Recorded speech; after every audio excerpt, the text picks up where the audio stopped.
Hey, I'm your tech expert with My Guys Know How, and in this video, I'll show you how to pair or repair your Siri Remote 3rd generation to your Apple TV. Whether you're setting it up for the first time or reconnecting it after an issue, this quick guide will get you back in control. Sometimes your remote may lose connection after a reset, a software update, or if you replace the remote, but no worries, it only takes a few minutes to fix. Before you begin, make sure your remote is charged. Plug it in with a USB-C cable for a few minutes if needed. Next, make sure you're within 3 inches of the Apple TV box. Point the Siri remote directly at the Apple TV box.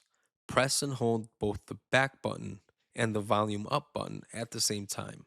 Hold them for about 5 seconds until you see a message on your screen that says remote paired or pairing complete. And that's it, you're all set. If your remote still isn't working as expected, try restarting your remote. Press and hold the TV/control center button and the volume down button at the same time.